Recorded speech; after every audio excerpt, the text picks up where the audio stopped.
Hi everyone, welcome to my video series on epidemiology fundamentals in the context of COVID-19. I put this series together with two groups of people in mind, my introduction to epidemiology students and the general public. Each of the videos can be watched on its own, and I'll continue to add videos with new topics if there's sufficient interest.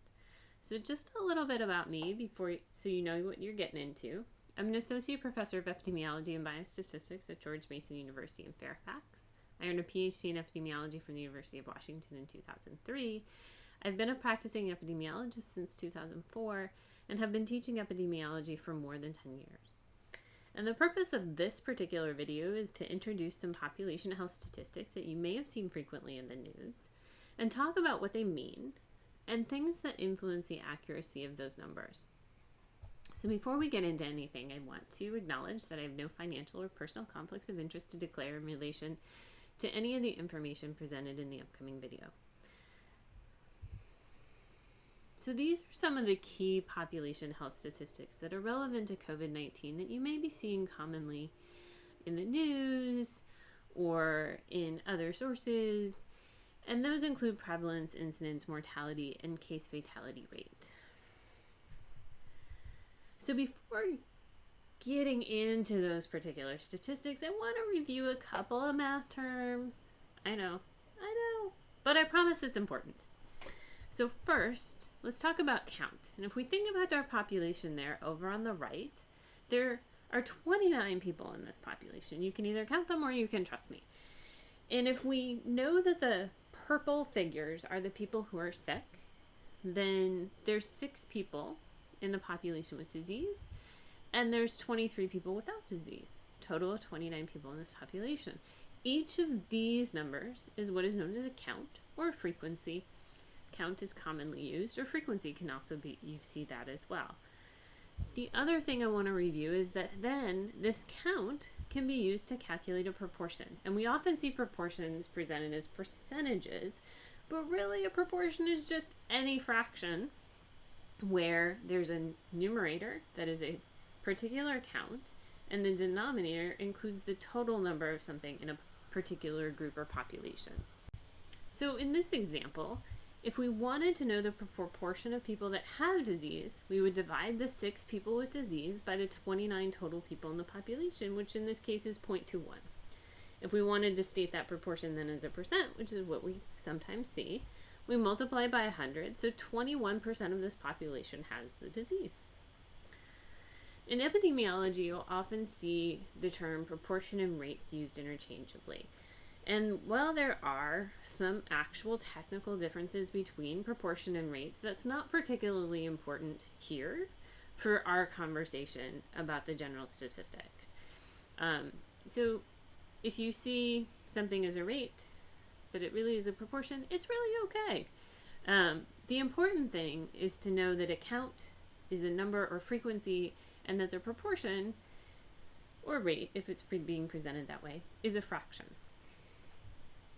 So if we think about our two people, using case definitions, clinicians or epidemiologists, depending on the situation, can define people or classify people as having disease or not having the disease. And again, my purple stick figure has the disease.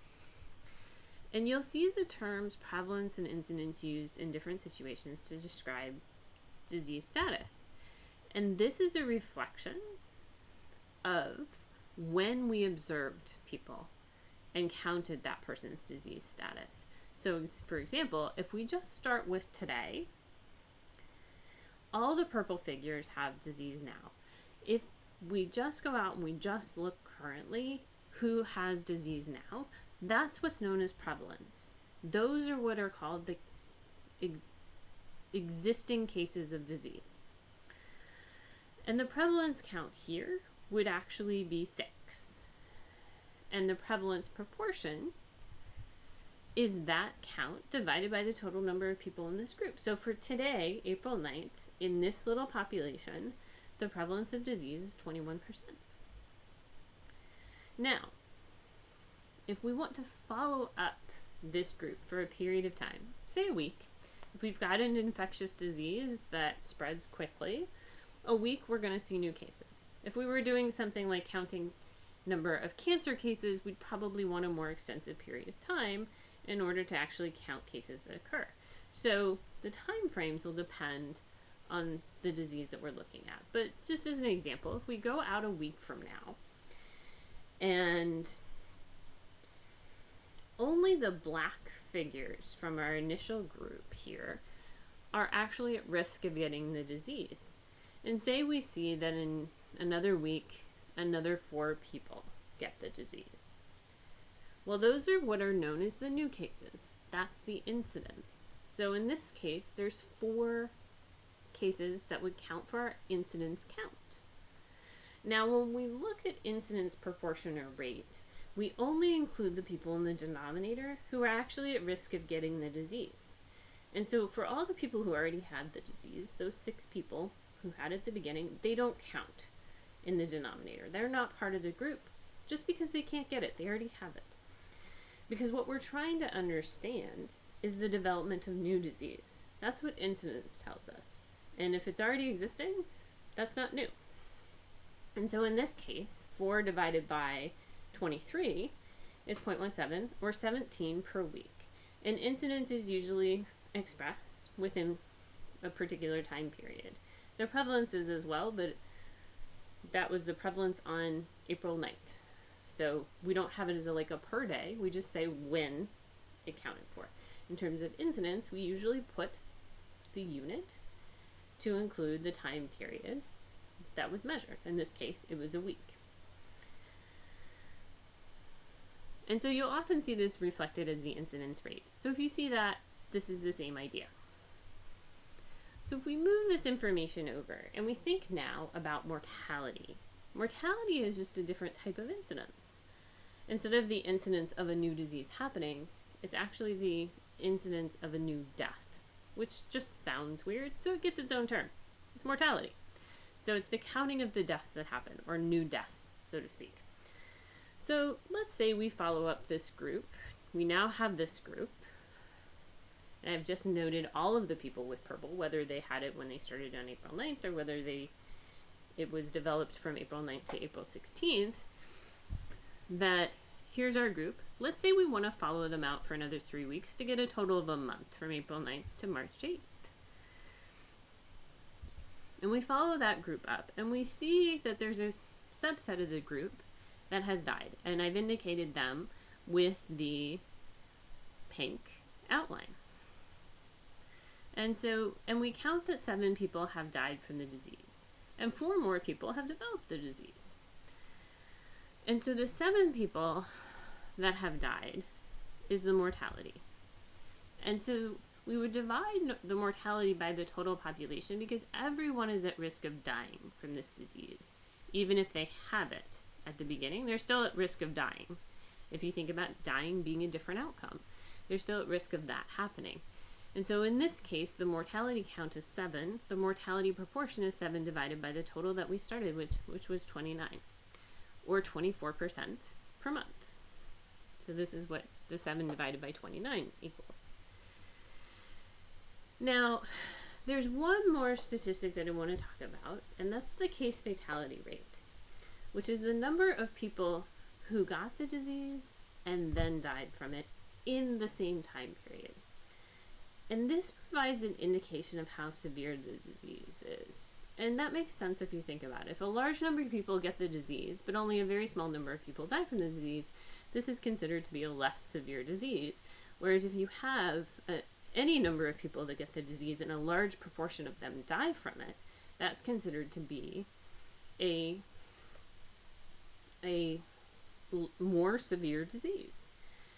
And so the people who are included in the case fatality route calculation, and this is sometimes what you'll see is like the death rate, what people call the death rate in the news. It's really this case fatality rate. And so there can be some confusion between mortality and case fatality rate because of that. So it's just thinking about, one is telling you about what's the overall deaths on a population level, so that's mortality, and one is telling you about the severity of the disease, which is the case fatality. And so the number of people included in that calculation are only those that developed the disease in the time period and died during the time period. So those prevalent cases, again, at the beginning, those 6 people who had it to start with, they aren't part of this calculation. And the reason for that is that we don't know how long they've had the disease. They could have had the disease a year, they could have had the disease 2 days. Now, if we're dealing with something like COVID-19, we know it's not a year. But if we're dealing with other diseases, this has this huge can have a huge impact on the calculation. And so we really just want to know what's happening in a given time period. And so I've circled the ones in blue that actually count. So those are the ones, all of the new cases that occurred.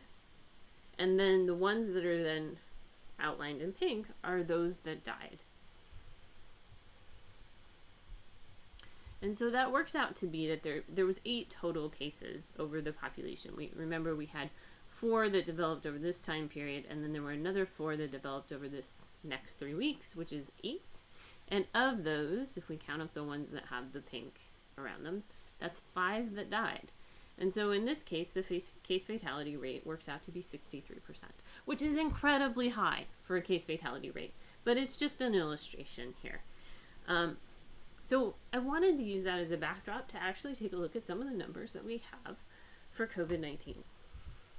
And so you may have seen this dashboard. It's from Johns Hopkins University, and they're keeping track of cases worldwide as the pandemic continues.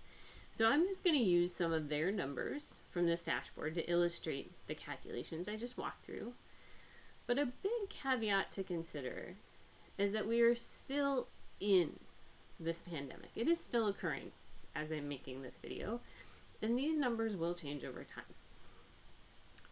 So let's just pull out some key numbers initially.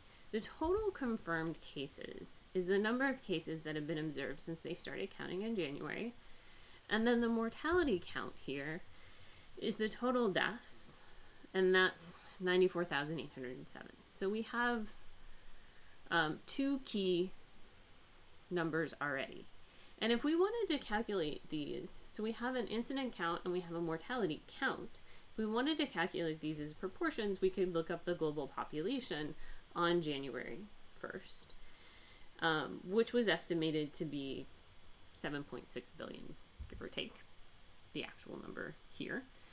And we can use those numbers to then calculate these as proportions. So 20 per 8 per 100,000. We often multiply population level numbers when we're dealing with worldwide populations by 100,000 because they're just a little bit easier to conceptualize and to look at and to compare. And it's just much easier to say than 0.000208.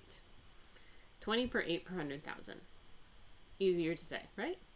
So that's part of the reason we do that. And it's just easier to conceptualize and visualize.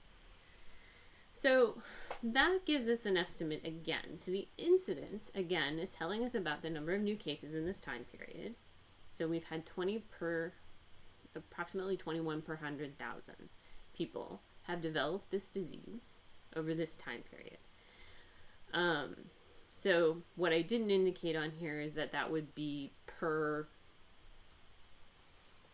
approximately 3.2 months. And so the mortality proportion would be 1.2 per 100,000 per 3.2 months. So as this continues on, that unit would change. And once we have a year of data, we would be able to say per year. But right now it's just per this time period. And we can use these numbers to calculate the case fatality rate, and that's where some of those initial case fatality rate numbers that we were seeing in the news were coming from. And I really do want to emphasize that these are going to continue to change and fluctuate, and that is not meant to be any source of frustration for people. It's just that the pandemic is still ongoing. And so if we did that, that would be taking our total deaths that occurred during this time period divided by the total number of cases that happened during this time period. And that's an estimated case fatality rate of 6%. And so that's actually relatively high, but I'm gonna show you a comparison to some other diseases soon.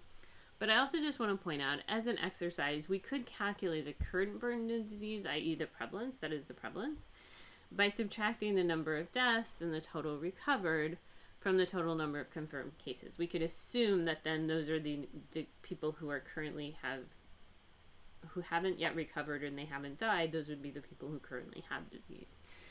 And in truth, that particular prevalence is useful for health resource allocation, but it could be useful for other things, but we're not 100% confident in these numbers, and so it's not as useful as it could be. And one of the reasons that we're not 100% confident in these numbers, and I'll show you more in a few minutes, is that this total confirmed is only those that have confirmed disease. And so that means they've been tested and they have tested positive. We know that testing is low and testing is not as widespread.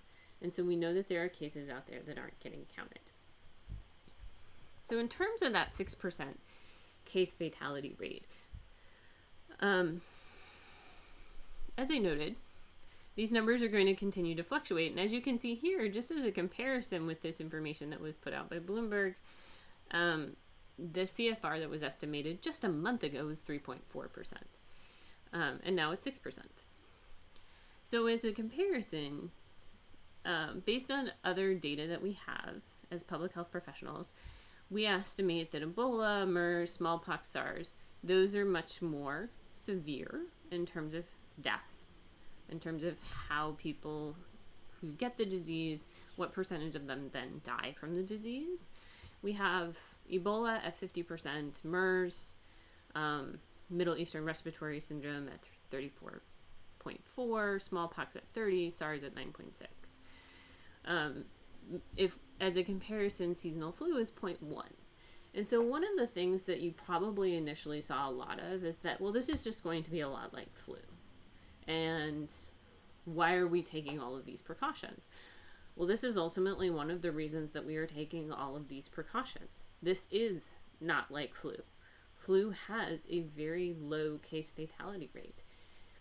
COVID-19 is proving to us that this disease is different, and in particular on this metric. It is also different on other metrics about infectious disease transmission. It's much more infectious than flu. And so these are the types of things that we use, and we collect this data to understand so that we can take the appropriate public health responses and actions. So another thing just to note is that if you start to divide the population into groups, you'll see different statistics for different groups, such as men versus women, younger versus older, or across different countries. And this can be a reflection of many different things.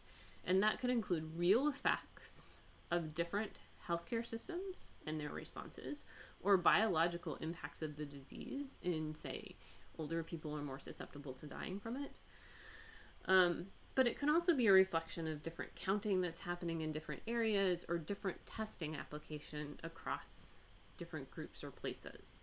And so you can see these things. And so we're still very cautiously interpreting these things, but they are giving us some indications about what might be happening. And we use this information in context with all sorts of other information to try to understand why it might be different for different people in different places or who have different characteristics.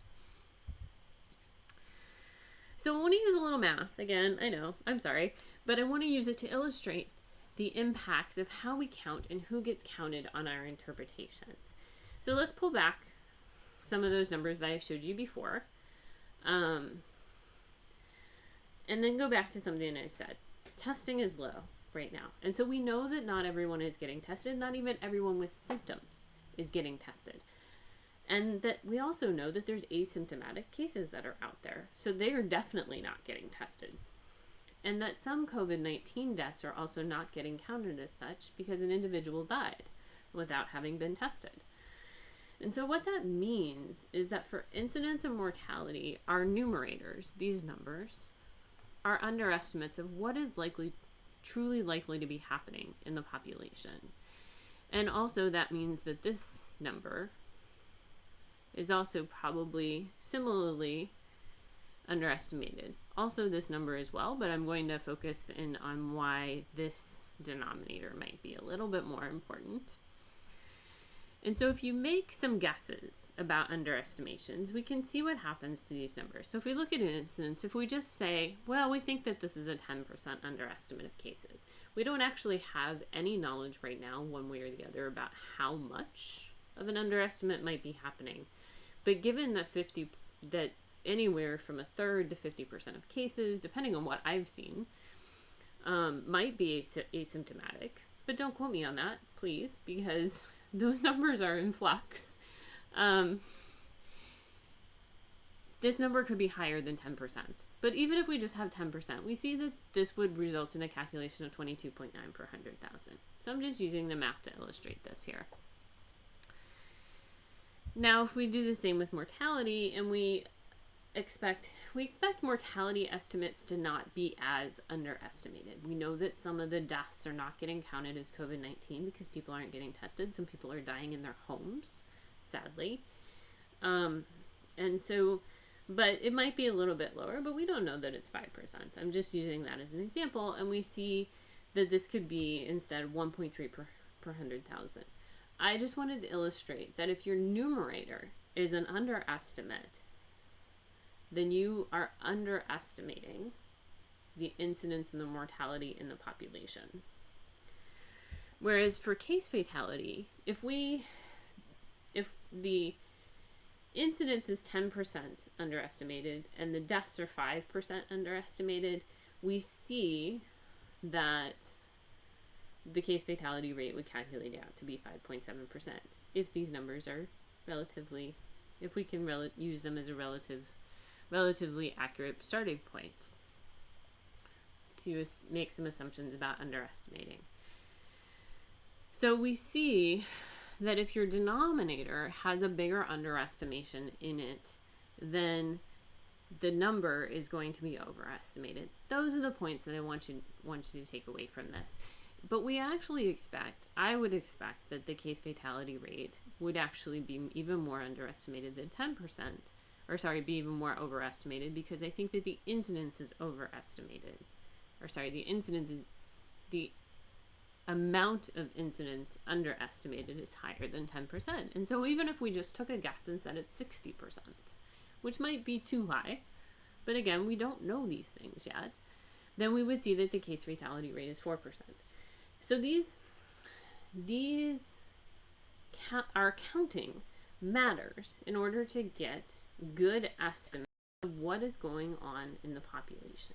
That said, the difference between a 6% case fatality rate and a 4% case fatality rate is not really going to change our public health actions. Both of those are still relatively high, relatively severe, and very deserving of attention.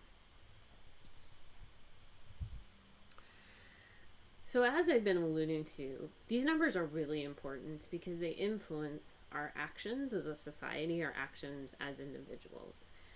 And so the severity of disease influences the resources we need. We've heard so much about flattening the curve and wanting to make sure that the healthcare system has the resources they need. And it influences our response actions. So we think about things like all of these stay-at-home orders. Well, they're there because this disease is severe and the disease is infectious, which I haven't really talked about in this video, but we know it's more infectious than other things like flu. And prevalence and incidence helps us predict new cases. And both of these measures, both our incidence and our prevalence, these help us to plan out what healthcare resources that we might need. And so as time goes on and we get more information from testing, our numbers will become better estimates. So I hope that this video was helpful for you in terms of understanding some of the statistics that you're seeing and some of the factors that, particularly how well we're doing with testing in the population, can influence our interpretation of these numbers. Please go ahead and check out the other video that I've put together in this series so far, and feel free to make comments if there's particular topics you'd like to see more of.